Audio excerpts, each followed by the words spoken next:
Today, we are at a magical place in Rome, filled with silence and memoirs of early Christianity. It is the Tre Fountanes Abbey, a Trappist monastery containing the site of the Martyrdom of St. Paul the Apostle. I must admit that the very first time I came here, I was quite emotional and had tears in my eyes. Besides its significance as one of the most important sites in the history of Christianity, there is sort of a captivating power in the atmosphere.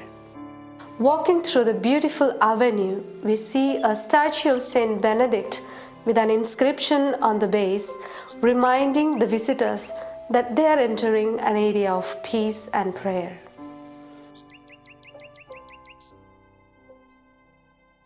As we walk along, we come across an arch that was probably built in the 8th century, known as the Arch of Charlemagne.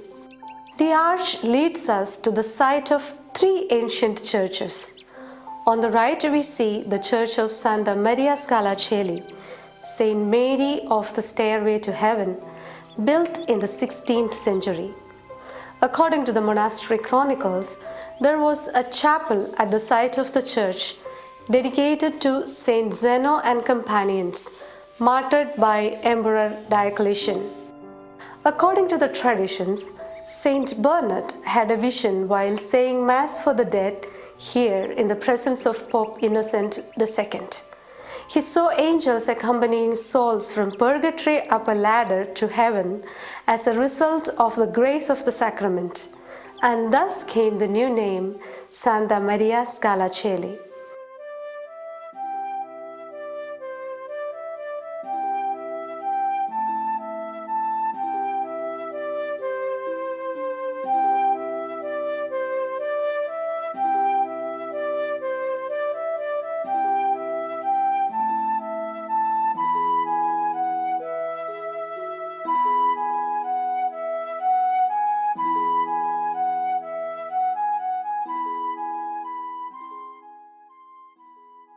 Now we go to the crypt by one of the 2 stairways.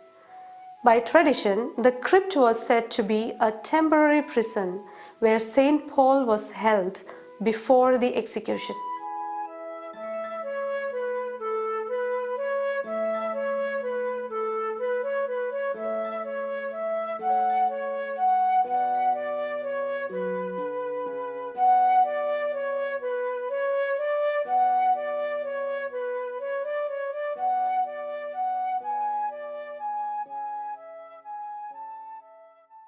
Here on the left side we see the Church of Saint Vincent and Saint Anastasius.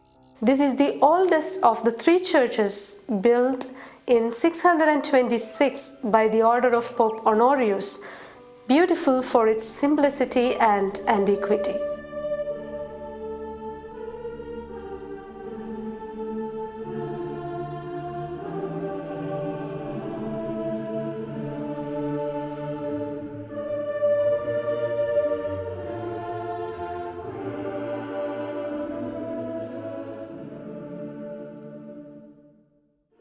Finally, we walk towards the Church of the Tre Fountains, the site of the Martyrdom of St. Paul.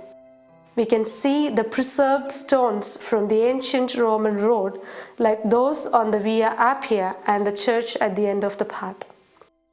I imagine that these stones have been blessed by the footsteps of St. Paul and many other martyrs. As we enter the church, we see the depiction of the beheading of St. Paul and the crucifixion of St. Peter on either side of the wall.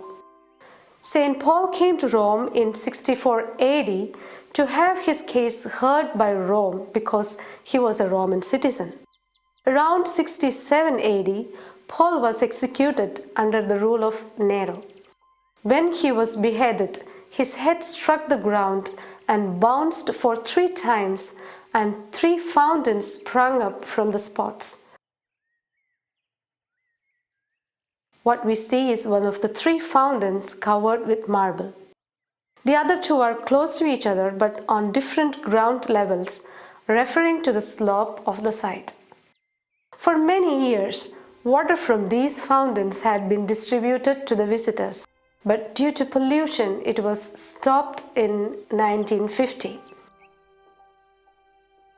This is the remains of a column where, according to the traditions, St. Paul was bound before being beheaded.